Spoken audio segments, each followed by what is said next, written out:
Brissinger, de Christopher Paolini. Traducción de Jorge Rizzo y Carol Isern. Narración por su servidora, Yasmín Maciel en Safe.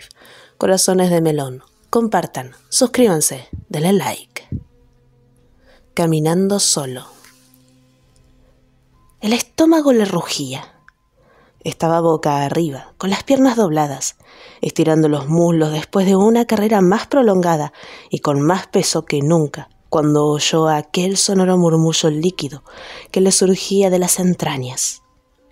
El ruido le resultó tan inesperado que Eragon se puso en pie de un respingo, agarrando el bastón.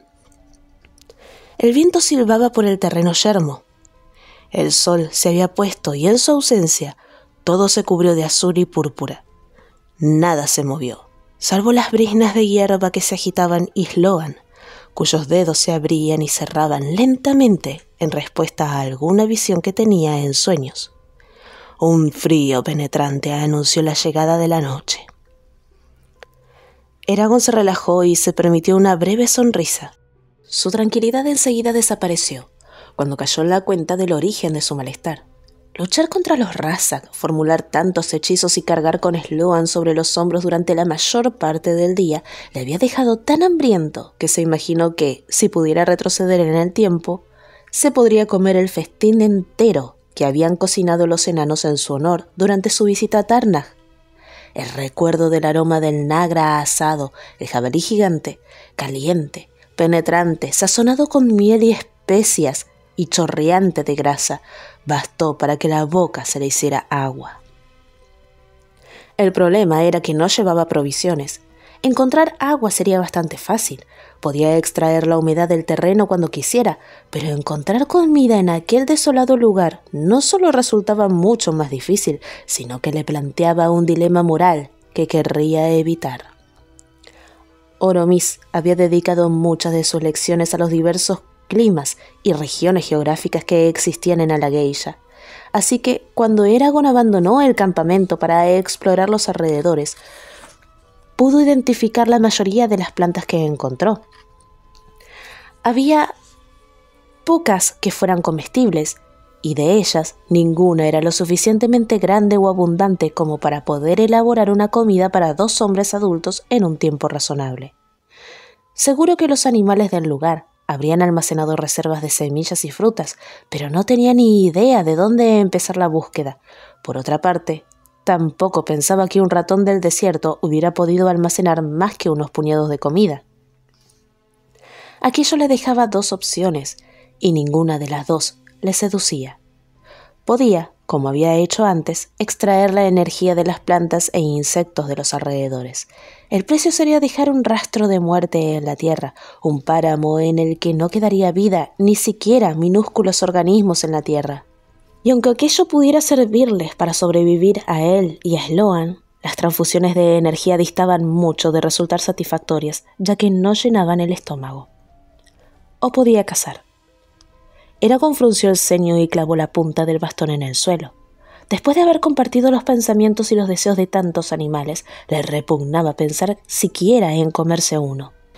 No obstante, no podía quedarse sin fuerzas y quizá permitir que el Imperio lo capturara por saltarse la cena para salvarle la vida a un conejo. Tal como habían señalado Saphira y Roran, todo ser vivo sobrevivía comiéndose a otros. El nuestro es un mundo cruel, pensó, y no puedo cambiarlo. Puede que los elfos hagan bien en evitar la carne, pero en este momento tengo una gran necesidad. Me niego a sentirme culpable si las circunstancias me obligan a esto. No es un pecado disfrutar de un pedazo de panceta, de trucha o de lo que tengas a mano. Siguió convenciéndose con diversos argumentos, aunque seguía sintiendo la repulsión en el estómago. Durante casi medio día se quedó inmóvil, incapaz de hacer algo que la lógica le decía que era necesario. Entonces se dio cuenta de lo tarde que era y soltó un exabrupto por el tiempo perdido. Necesitaba descansar todo lo que pudiera. Se armó de valor y extendió los tentáculos de su mente buscando por el terreno hasta que localizó 2 grandes lagartos y, en una madriguera arenosa, una colonia de roedores que le parecieron un cruce entre rata, conejo y ardilla. «De hija», dijo Eragon, y mató a los lagartos, y a uno de los roedores. Murieron al instante y sin dolor, pero aún así no pudo evitar apretar los dientes al apagar la llama de sus mentes. Los lagartos lo recogió con la mano, tras levantar las rocas bajo las que se ocultaban. El roedor, en cambio, lo extrajo de la madriguera recurriendo a la magia. Durante la extracción del cuerpo a la superficie estuvo atento a no despertar al resto de la colonia. Le parecía una crueldad aterrorizarlos, viendo que un depredador invisible podía matarlos en lo más recóndito de su guarida. Destripó, despellejó y dejó limpios los lagartos y el roedor, y enterró las vísceras bien hondo, fuera del alcance de los carroñeros. Recogió unas piedras finas y planas y se construyó un pequeño horno, encendió un fuego en su interior y empezó a cocinar la carne.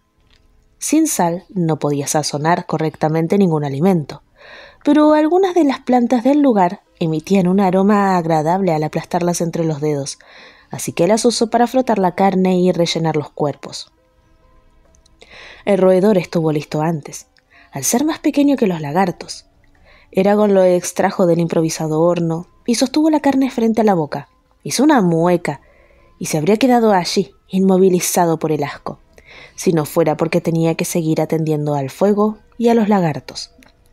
Aquellas dos actividades le distrajeron lo suficiente como para obedecer a la imperiosa necesidad impuesta por el hambre y para empezar a comer sin pensar. El primer bocado fue el peor. Le golpeó en la garganta y el sabor de la grasa caliente a punto estuvo de sentarle mal. Se estremeció y tragó 2 veces. La sensación de asco desapareció. A partir de aquel momento, todo fue más fácil. De hecho, agradeció el hecho de que la carne fuera bastante sosa, ya que la falta de sabor le ayudaba a no pensar en lo que estaba masticando. Se comió todo el roedor y parte de un lagarto. Mientras arrancaba el último trozo de carne de un fino hueso de una pata, emitió un suspiro de satisfacción y luego dudó, apesadumbrado al darse cuenta de que, a pesar suyo, había disfrutado de la comida. Estaba tan hambriento que aquella cena frugal le pareció deliciosa, una vez superadas sus inhibiciones. Quizá, reflexionó, quizá cuando vuelva, si estoy a la mesa de Nasoada o del rey Orrin y sirven carne, quizá si me apetece y resulta maleducado negarse, podría probar algún bocado. No comeré como antes, pero tampoco seré tan estricto como los elfos. La moderación me parece una vía más sensata que el fanatismo. A la luz de las brasas del horno, Eragon examinó las manos de Sloan. El carnicero yacía a 1 o 2 metros, donde lo había dejado Eragon. Un montón de finas cicatrices blancas surcaban sus largos dedos huesudos, con aquellos nudillos exageradamente grandes y sus largas uñas, que tan meticulosamente cuidaba en Carvajal y que ahora estaban rotas y negras de la mugre acumulada. Las cicatrices revelaban los errores, relativamente pocos, que había cometido Sloan durante las décadas que había trabajado con cuchillos. Tenía la piel arrugada y envejecida, con las venas abultadas, pero por debajo los músculos eran finos y duros. Eragon se puso en cuclillas y cruzó los brazos sobre las rodillas. «No puedo soltarlo sin más», murmuró. Si lo hacía, Sloan podría seguir la pista a Roran y a Katrina, perspectiva que resultaba inaceptable. Además, aunque no iba a matar a Sloan, consideró que el carnicero debía ser castigado por sus delitos. Eragon no había sido amigo íntimo de Bert, pero sabía que era un buen hombre, honesto e inquebrantable, y recordaba a la esposa de Bert, Felda, y a sus hijos con cierto afecto, ya que Garrow, Roran y Eragon habían comido y dormido en su casa en varias ocasiones.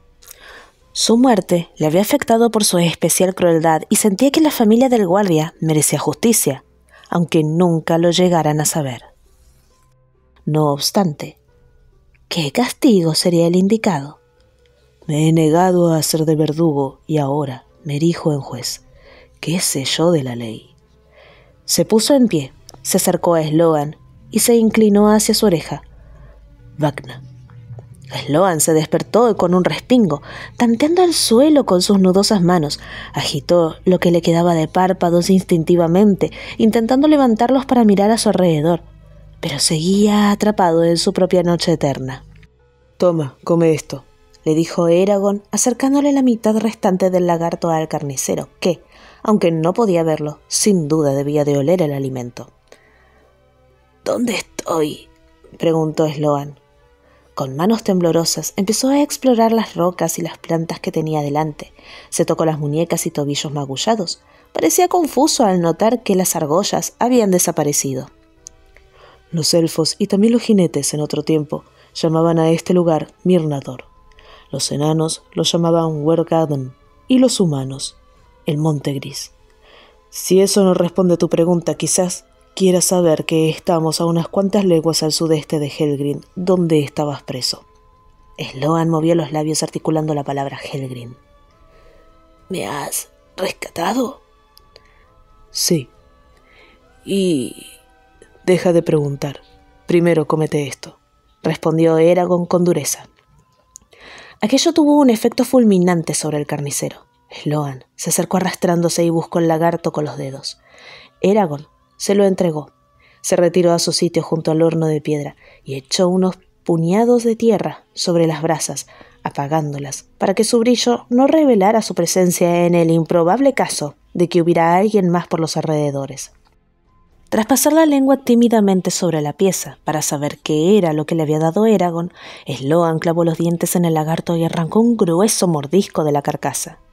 Con cada bocado se metía en la boca toda la carne que podía y solo la masticaba 1 o 2 veces antes de tragársela y repetir el proceso. Dejó todos los huesos limpios, con la habilidad de alguien que poseía un conocimiento perfecto de la estructura de los animales y de cuál era el modo más rápido para desmontarlos. Dejó los huesos en un montoncito a su izquierda. Cuando dio cuenta del último bocado de la cola del lagarto, Eragon le pasó el otro reptil, que aún estaba entero.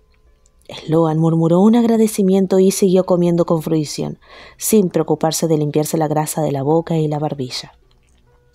El segundo lagarto resultó ser demasiado grande para él.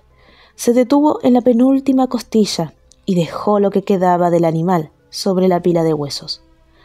Luego estiró la espalda, se pasó la mano por los labios, se sujetó los largos cabellos tras las orejas y dijo: «Gracias, desconocido, por tu hospitalidad. Hacía mucho que no comía tanto. Creo que valoro tu comida incluso por encima de mi libertad. ¿Puedo preguntarte si sabes algo de mi hija Katrina y de lo que ha sido de ella? Estaba encarcelada conmigo en Helgrin».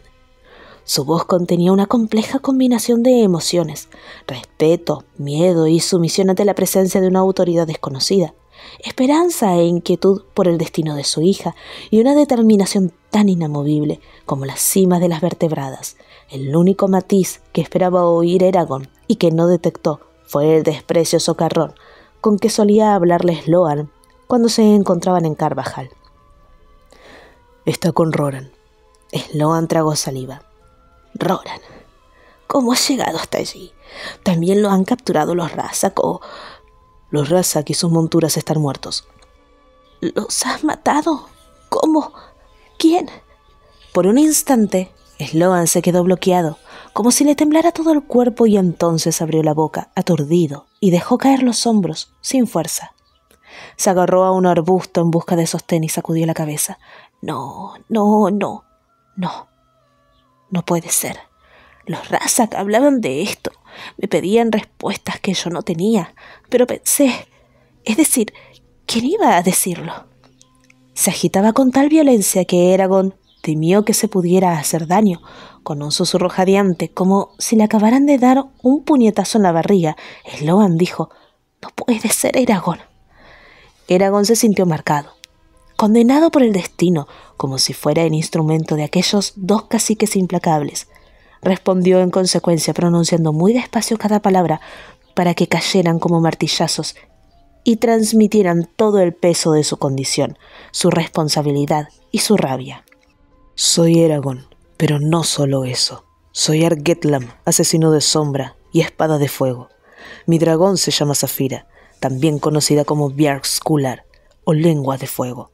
Nos enseñaron Brom, que fue jinete antes que yo, los enanos y los elfos. Hemos combatido a los Úrgalos, a un Sombra y a Murtagh, que es el hijo de Morsan. Servimos a los Vardenos y a los pueblos de la Geisha, y te he traído aquí, Sloan Aldenson, para llevarte a juicio por el asesinato de Byrd y por haber traicionado a Carvajal y haberla entregado al Imperio. —¿Mientes? ¡No puede ser! —¿Que miento? Yo no miento —rugió Eragon.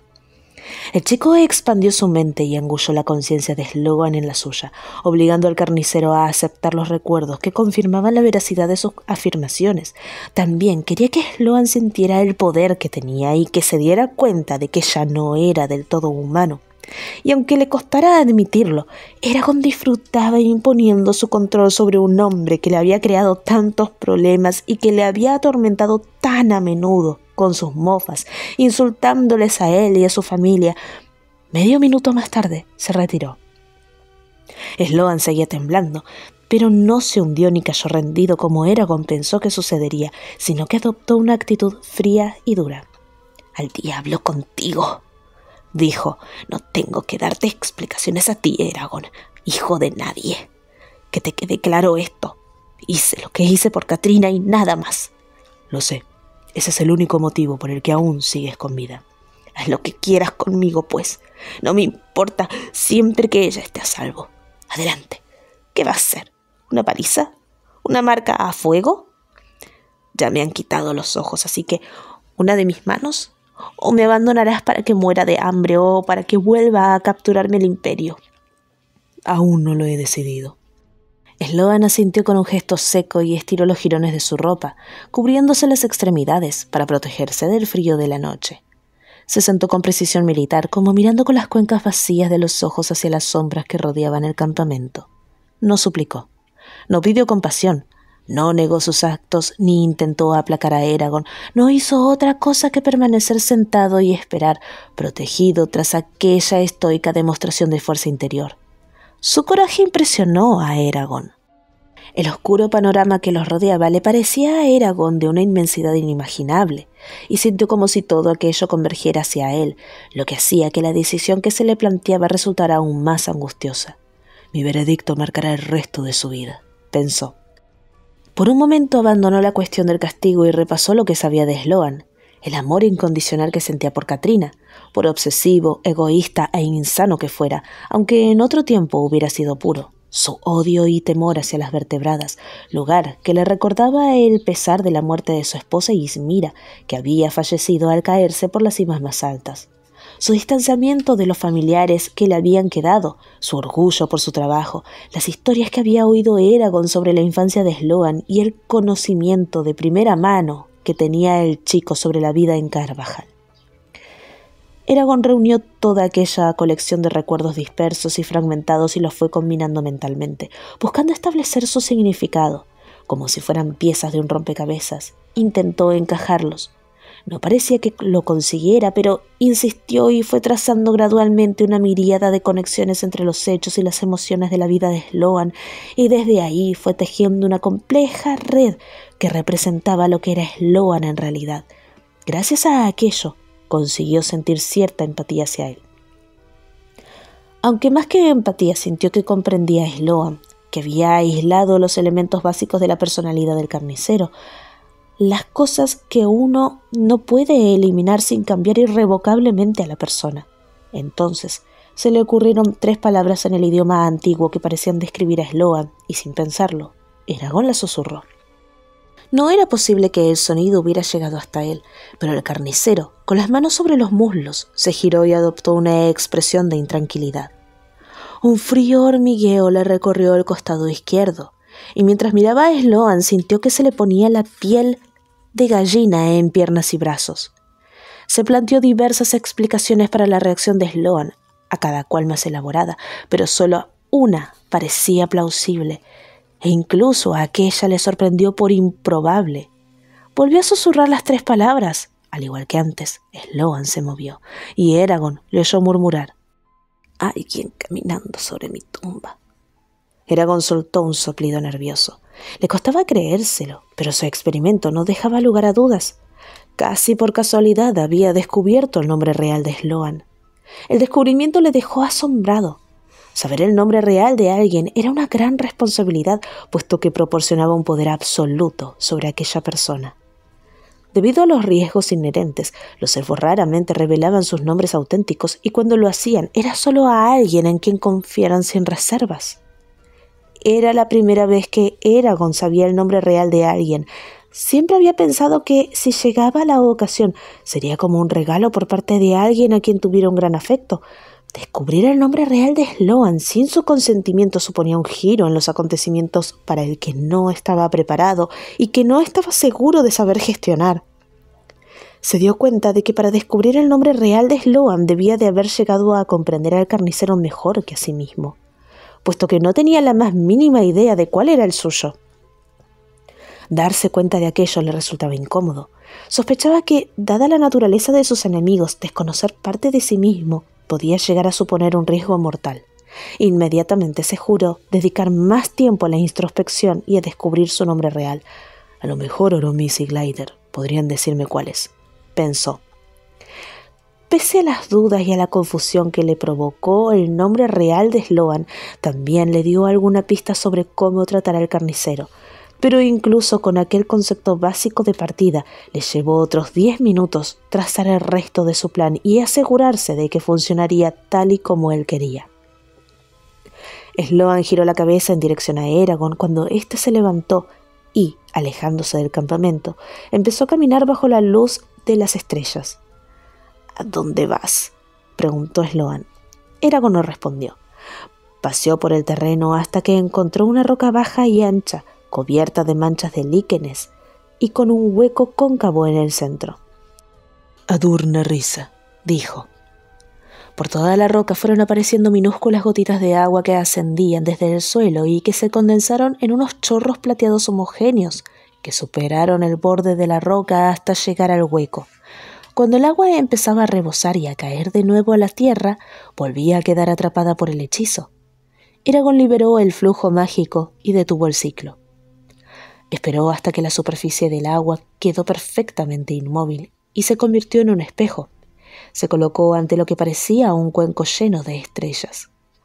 Draumer Copa, dijo, y muchas otras palabras después, recitando un hechizo que le permitiría no solo ver, sino también hablar con otros a distancia.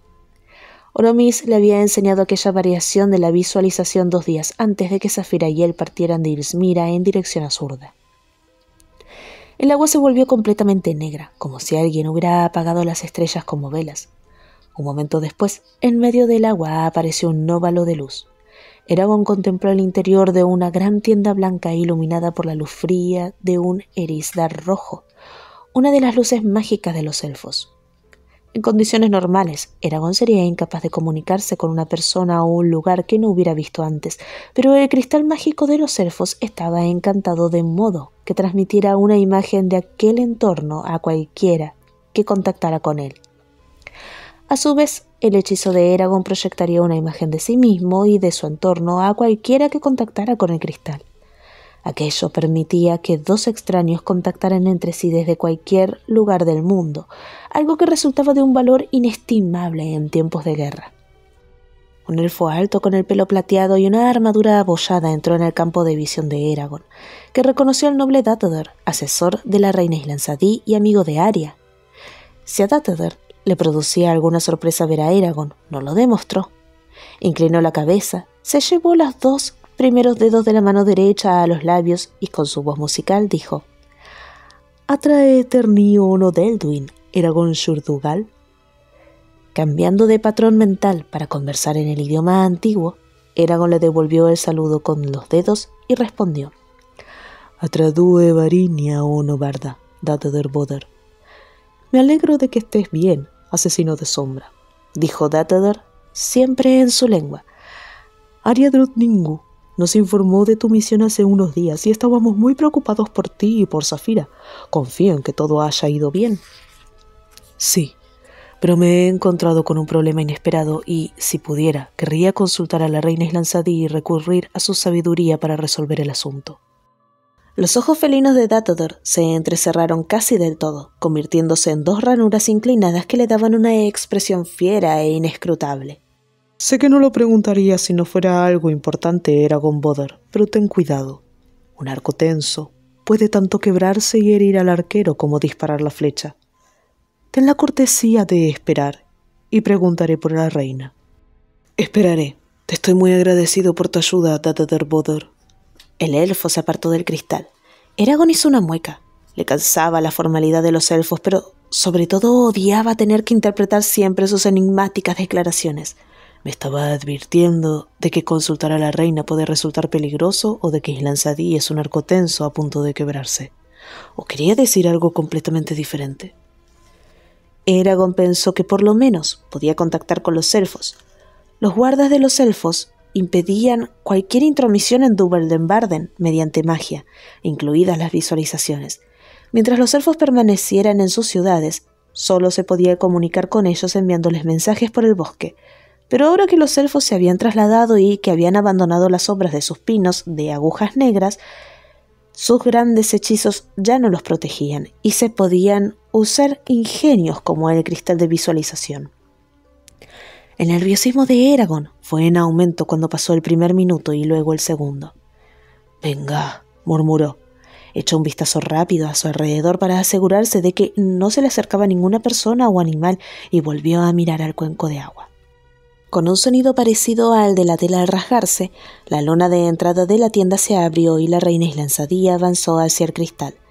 Llevaba un brillante corpiño de armadura dorado con escamas, una cota de malla y greba sobre las espinillas, así como un bonito casco decorado con ópalos y otras gemas preciosas que ocultaba sus bellas trenzas negras. Una capa roja con el borde blanco le caía desde los hombros. A Eragon le recordó la pared de nubes de una gran tormenta al acercarse. En la mano izquierda Islansadí llevaba una espada desnuda. En la mano derecha no llevaba nada, pero la tenía teñida de rojo. Un momento después, Eragon se dio cuenta de que tenía los dedos y la muñeca cubiertos de sangre. Islansadí encogió sus perfiladas cejas al ver a Eragon. Al adoptar aquella expresión, guardaba un sorprendente parecido con Arya, aunque su estatura y su presencia resultaban aún más impresionantes que las de su hija. Era bella y terrible, como una temible diosa de la guerra.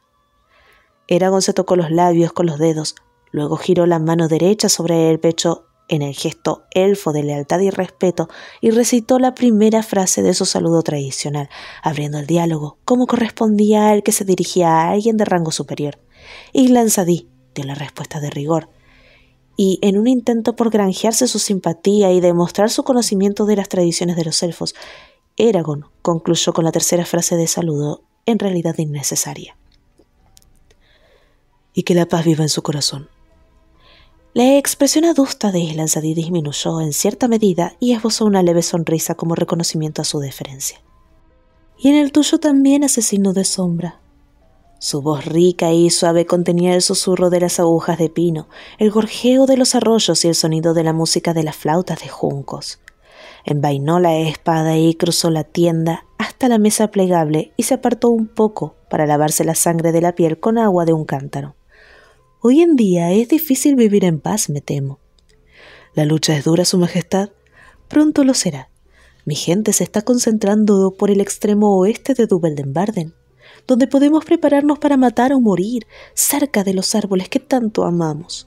Somos una raza dispersa y no marchamos en formación como otros, dado el daño que eso supone a la naturaleza, así que nos lleva un tiempo concentrarnos desde los diferentes extremos del bosque. Lo entiendo, solo que... Eragon buscó un modo de formular su pregunta sin que resultara maleducada. Si el combate aún no ha empezado, no puedo evitar preguntarme por qué tenéis la mano manchada de sangre. Islansadí se sacudió las gotas de agua de los dedos y levantó su dorado antebrazo ante la vista de Eragon, que se dio cuenta de que ella había hecho de modelo para la escultura de 2 brazos entrelazados que había en la entrada de su casa árbol de Ilsmira. Solo es un color. Las únicas manchas de sangre que quedan en una persona son las que lleva en el alma, no en el cuerpo. He dicho que el combate se recrudecería próximamente, no que aún no hubiera empezado, aclaró. Se estiró la manga de la cota y la túnica que tenía debajo hasta la muñeca. Del cinturón engastado con piedras que llevaba alrededor de la fina cintura, extrajo un guante cosido con hilo de plata y se lo enfundó en la mano. Hemos estado observando la ciudad de Keunon, ya que es donde tenemos intención de atacar primero. Hace 2 días, nuestros exploradores descubrieron grupos de hombres con mulas que avanzaban desde Keunon a Dubeldenbarden. Pensábamos que iban a buscar madera en los límites del bosque, ya que suelen hacerlo.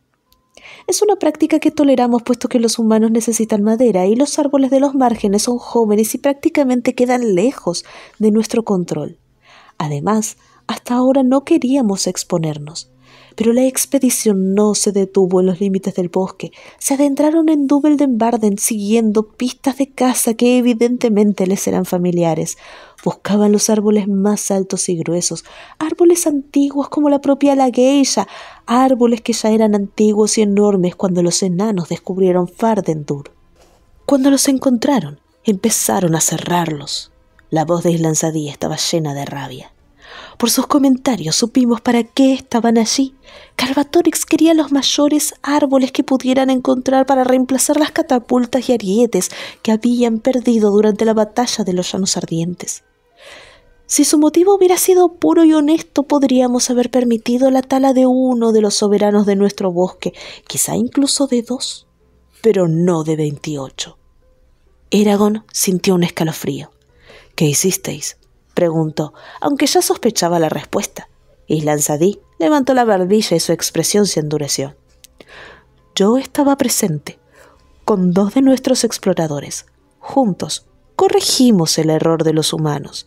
En el pasado la gente de Keunon sabía que no debía penetrar en nuestra tierra. Hoy les hemos recordado por qué». Sin darse cuenta, se frotó la mano derecha, como si le doliera, y miró algo que pasaba por detrás del cristal. «Tú has aprendido, Eragon Finiarel, lo que significa tocar la fuerza vital de las plantas y los animales que te rodean. Imagina cómo los habrías cuidado si hubieras podido hacerlo durante siglos. Nosotros ponemos de nuestra parte para la conservación de Dubeldenbarden, y el bosque es una extensión de nuestros cuerpos y nuestras mentes. Si sufre cualquier daño, es como si lo sufriéramos nosotros. Nuestro pueblo tarda en levantarse, pero cuando lo hace somos como dragones. Enloquecemos de rabia. Hace más de 100 años que no derramábamos sangre en la batalla, ni yo ni la mayoría de los elfos. El mundo se ha olvidado de lo que somos capaces. Puede que hayamos perdido fuerzas desde la caída de los jinetes, pero igualmente vamos a dejar huella en nuestros enemigos. Parecerá como si hasta los elementos se hubieran vuelto en su contra. Somos una raza antigua y nuestras habilidades y conocimientos son muy superiores a los de los hombres mortales. Que Galbatorix y sus aliados se preparen, porque los elfos estamos a punto de abandonar nuestro bosque y volveremos triunfantes. ¿O no volveremos? Eragon sintió un escalofrío. Ni siquiera durante sus enfrentamientos con Dursa había observado una determinación tan implacable. «No es humana», pensó y se sonrió por dentro. «Claro que no. Y haré bien en recordarlo, por mucho que nos parezcamos, y en mi caso el parecido es mucho, no somos iguales». «Si tomáis Keunon», dijo Eragon, «¿cómo controlaréis a los humanos? Puede que odien al imperio más que a la propia muerte, pero dudo de que confíen en vosotros, aunque solo sea porque son humanos y vosotros sois elfos». «Eso no es importante», dijo Islanzadí agitando una mano. «Una vez hayamos atravesado las murallas de la ciudad, tenemos formas de asegurarnos de que nadie nos plantee oposición. No es la primera vez que hemos combatido contra los de tu raza». En aquel momento se quitó el casco y una cabellera negro azabache le cayó hacia adelante, a los lados del rostro. «No me gustó la noticia de tu incursión en Helgrin, pero deduzco que ya acabó y que finalizó con éxito, ¿no?» «Sí, Su Majestad». «Entonces, mis objeciones poco importan. Te advierto, no obstante, Eragon Shurtuggal, no te pongas en peligro en aventuras tan innecesariamente peligrosas. Lo que debo decirte es algo cruel, pero cierto en cualquier caso, y es esto: tu vida es más importante que la felicidad de tu primo». Le juré a Roran que le ayudaría. «Entonces tu juramento fue imprudente y no tomaste en consideración las consecuencias». «¿Debo entonces abandonar a mis seres queridos?». Si lo hiciera, me sentiría despreciable e indigno de confianza, un vehículo desvirtuado para las esperanzas de la gente que cree que, de algún modo, puedo vencer a Galbatorix. Además, mientras Galbatorix tuviera presa a Katrina, Roran era vulnerable a manipulaciones por su parte. La reina levantó una ceja afilada como una daga.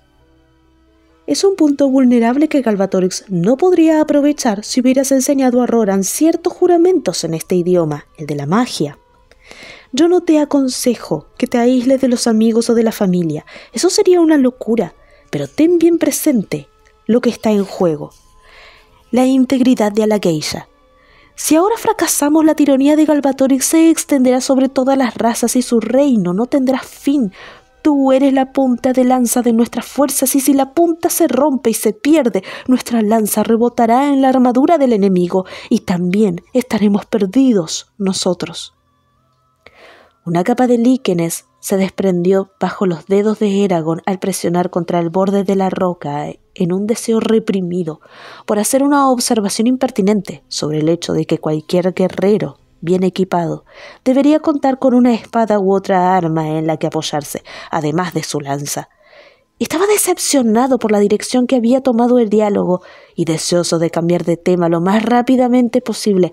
No había contactado con la reina para que pudiera regañarle como si fuera un niño. Sin embargo, permitir que la impaciencia dictara sus acciones no aportaría nada a su causa, así que mantuvo la calma y respondió. Creedme, Majestad, que me tomo vuestras preocupaciones muy en serio. Solo puedo decir que si no hubiera ayudado a Roran, me habría sentido tan triste como él, y más aún, si él intentaba rescatar a Katrina por su cuenta y moría en el intento. En cualquier caso, me habría quedado tan desolado que en poco podría haber ayudado a nadie. ¿No podemos al menos aceptar que tenemos opiniones diferentes sobre el asunto? Ninguno de los dos podrá convencer al otro. Muy bien, decidió Islanzadí. Dejemos el asunto, de momento. Pero no creas que te librarás de una investigación formal sobre tu decisión, Eragon jinete de dragón. Me parece que te muestras algo frívolo con respecto a tus principales responsabilidades y que esto es un asunto serio. Lo discutiré con Oromis. Él decidirá qué hacer contigo. Ahora dime, ¿por qué has pedido esta audiencia? Eragon apretó los dientes varias veces, recobró la compostura y explicó los sucesos del día, el motivo de sus acciones con respecto a Sloan y el castigo que había pensado para el carnicero. Cuando acabó, Islanzadí se puso a caminar en círculo por la tienda con movimientos ágiles como los de un gato. Luego se detuvo y respondió. Has decidido quedarte solo en medio del imperio para salvar la vida de un asesino y un traidor. Estás solo con ese hombre, a pie, sin provisiones ni armas, salvo la magia, y tienes cerca a tus enemigos. Veo que mis advertencias anteriores estaban más que justificadas. Tú, Su Majestad, si debéis enfadaros conmigo, hacedlo más tarde. Quiero resolver esto pronto para poder descansar un poco antes de que se haga de día. Tengo muchos kilómetros que recorrer mañana. La reina asintió. Tu supervivencia es lo único que importa. Ya me pondré furiosa cuando acabemos de hablar. En cuanto a tu consulta, algo así no tiene precedentes en nuestra historia. En tu lugar, yo habría matado a Sloan y me habría librado del problema allí mismo. Sé que lo habríais hecho. Una vez vi a Arya sacrificar a un halcón gerifalte maltrecho, diciendo que estaba herido y que la muerte era inevitable, y que matándolo le ahorraba horas de sufrimiento. Quizá tenía que haber hecho lo mismo con Sloan, pero no pude. Creo que habría sido una decisión que habría lamentado el resto de mi vida, o peor aún, que me habría hecho más fácil matar en el futuro. Islanzadí suspiró y de pronto parecía cansada. Eragon recordó entonces que ella también se había pasado el día combatiendo. Puede que Oromis haya sido un buen maestro, pero está demostrado que sigue la estela de Brom, no la de Oromis. Solo Brom se metía en tantos aprietos como tú y como él. Parece que sientes la necesidad de buscar las arenas movedizas más profundas para meterte en ellas. Eragon ocultó una sonrisa, complacido con la comparación. ¿Y qué hay de Sloan?, preguntó. Ahora su destino depende de vos. A paso lento, Islanzadí se dirigió a un taburete que había junto a la mesa plegable y se sentó. Apoyó las manos en el regazo y miró a un extremo del cristal. Su semblante era muestra de sus enigmáticas elucubraciones, una bella máscara que ocultaba sus pensamientos y sentimientos y en la que Eragon no conseguía penetrar por mucho que lo intentara. Ya que tú has considerado oportuno salvar la vida de este hombre, dijo por fin, afrontando con ello no pocos problemas y un gran esfuerzo por tu parte, no puedo rechazar tu petición haciendo que tu sacrificio resulte vano.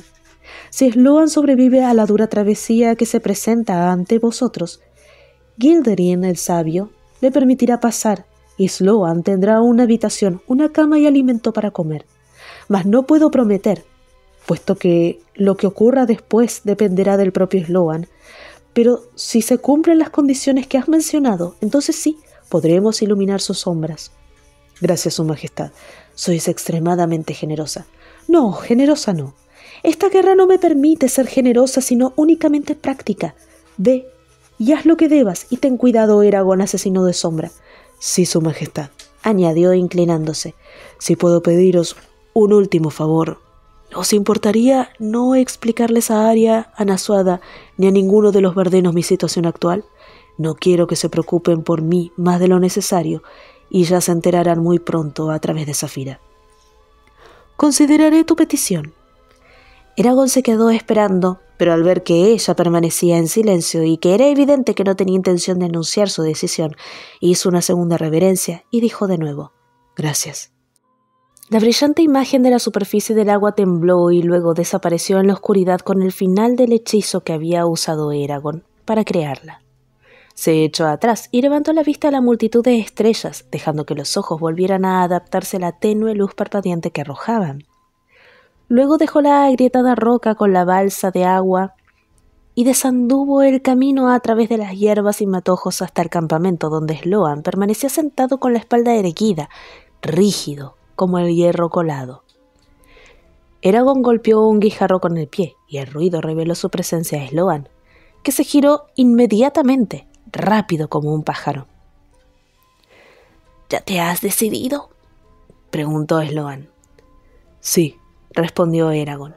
Se detuvo y se puso en cuclillas frente al carnicero, apoyando una mano en el suelo para mantener el equilibrio. Escúchame bien, ya que no tengo intención de repetirlo. Tú hiciste lo que hiciste por amor a Caitlyn, o al menos eso es lo que dices. Lo admitas o no, yo creo que también tenías otros motivos más viles para querer separarla de Roran: ira, odio, afán de venganza y tu propio dolor. Los labios de Sloan se endurecieron, fundiéndose en una fina línea blanca. Te equivocas conmigo. No, no creo. Dado que mi conciencia me impide matarte, tu castigo tendrá que ser el más terrible que se me pueda ocurrir sin llegar a la muerte. Estoy convencido de que lo que has dicho antes es cierto, de que para ti Caitlyn es más importante que ninguna otra cosa. Por tanto, tu castigo será este. No verás, tocarás ni hablarás con tu hija nunca más, ni siquiera en tu lecho de muerte, y vivirás sabiendo que está con Roran y que son felices juntos, sin ti. Sloan, apretando los dientes, aspiró aire por entre los huecos restantes. ¿Ese es tu castigo? ¡Ja! No puedes asegurarte de que se cumpla. No tienes ninguna prisión donde encerrarme. No he acabado. Me aseguraré de que se cumpla haciéndote jurar en el idioma de los elfos, en la lengua de la verdad y en la de la magia que cumplirás los términos de tu condena. No puedes obligarme a dar mi palabra, le espetó Sloan, ni siquiera torturándome. Sí puedo, y no te torturaré. Es más, te crearé una necesidad de viajar hacia el norte hasta que llegues a la ciudad elfa de Izmira, situada en el corazón de Duweldenvarden. Puedes intentar resistirte a esa necesidad si quieres, pero por mucho que te niegues, el hechizo te atacará los nervios como una picadura cuando no puedes rascarte, hasta que cedas y viajes hasta el reino de los elfos. ¿No tienes agallas para matarme tú mismo?, preguntó Sloan. Eres demasiado cobarde como para ponerme un cuchillo en el cuello, hasta el punto de hacerme vagar por la tierra, ciego y perdido, hasta que el mal tiempo o las bestias acaben conmigo, le increpó, escupiendo a su izquierda. No eres más que una gallina, hijo de un leproso putrefacto.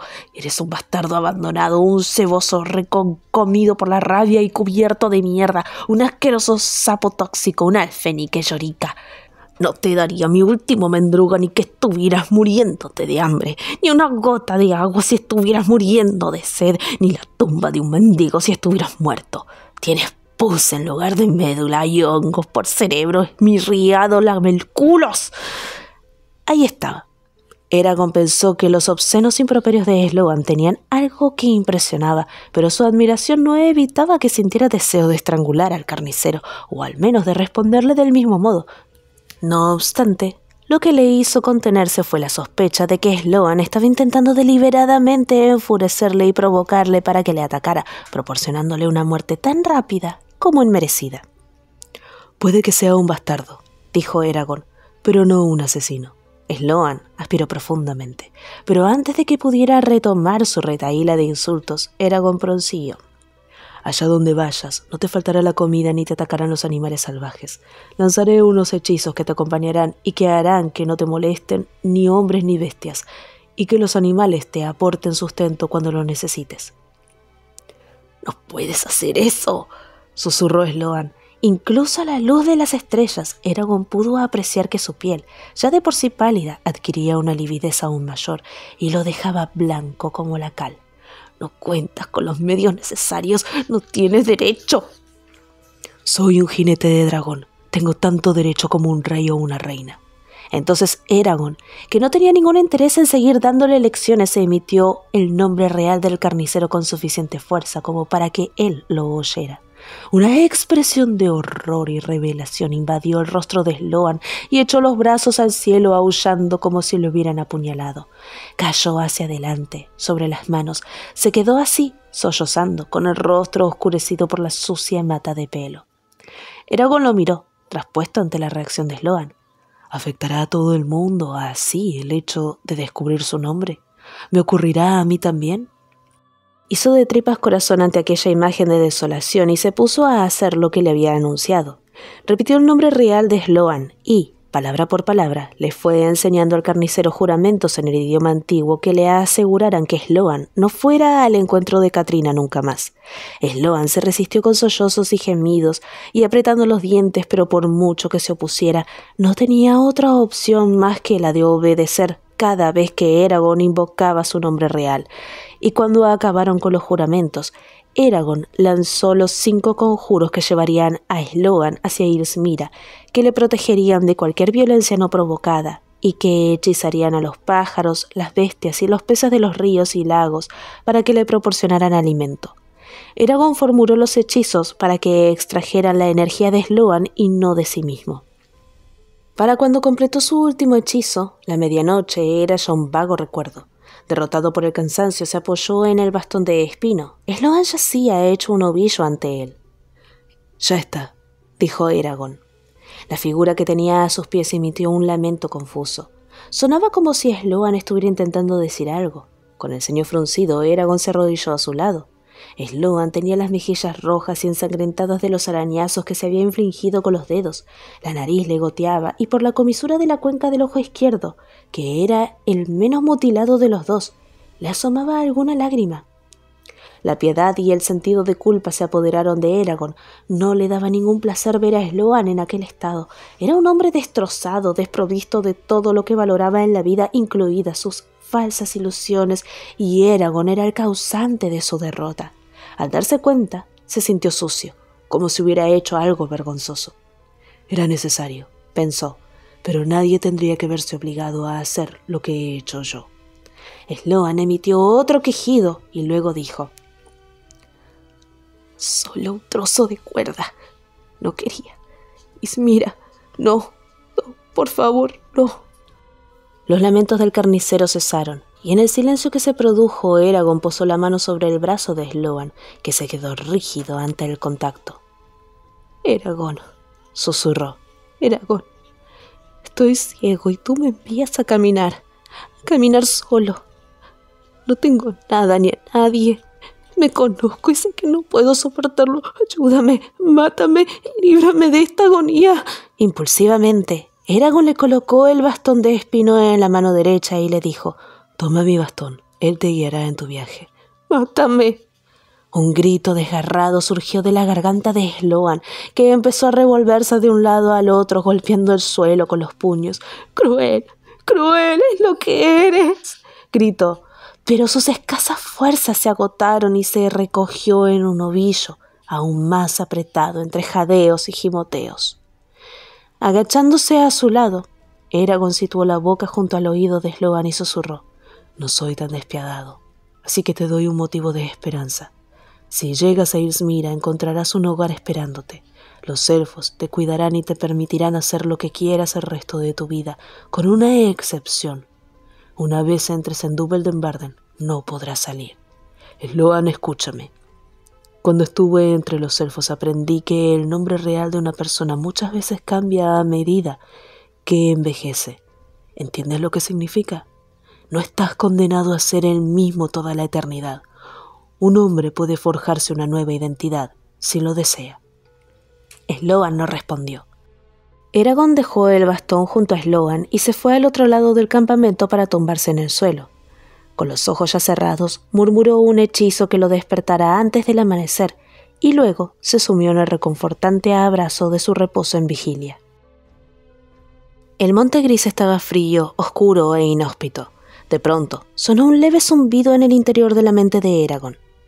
«Leta», dijo, y el zumbido cesó. Estiró los músculos con un bostezo, se puso en pie y estiró los brazos sobre la cabeza, sacudiéndolos para que la sangre le volviera a circular. Sentía la espalda tan magullada que esperaba que pasara mucho tiempo antes de verse obligado a empuñar un arma de nuevo. Bajó los brazos y buscó a Sloan con la mirada. El carnicero se había ido. Eragon sonrió cuando vio un rastro de pisadas acompañadas de la huella redonda del bastón, que salían del campamento. El rastro era confuso y sinuoso, pero en definitiva la ruta que seguía conducía al norte, hacia el gran bosque de los elfos. «Quiero que lo consiga», pensó Eragon algo sorprendido. «Quiero que lo consiga porque significará que todos tenemos una oportunidad de redimirnos de nuestros pecados, y si Sloan puede corregir los defectos de su personalidad y reconocer el mal que ha infligido, su penitencia no le parecerá tan dura como cree». Y es que Eragon no le había dicho a Sloan que, si el carnicero demostraba que se arrepentía realmente de sus delitos, se reformaba y se convertía en una persona mejor, la reina Islansadí ordenaría a sus hechiceros que le devolvieran la vista. En cualquier caso, era una recompensa que Sloan debía ganarse sin saber que existía, ya que de otro modo intentaría engañar a los elfos para que se la concedieran antes de merecerla. Eragon se quedó mirando las huellas un buen rato. Luego levantó la mirada hacia el horizonte y dijo: «Buena suerte». Cansado, pero también satisfecho, dio la espalda a las pisadas de Sloan y echó a correr por el monte gris. Sabía que al sudoeste se encontraban las antiguas formaciones de arenisca donde yacía Brom en su tumba de diamante. Le habría gustado desviarse e ir a presentarle sus respetos, pero no se atrevió, puesto que si Galbatorix había descubierto el lugar, habría enviado a sus agentes en busca de Eragon. «Volveré», dijo. «Te lo prometo, Brom. Algún día volveré». Y aceleró el paso.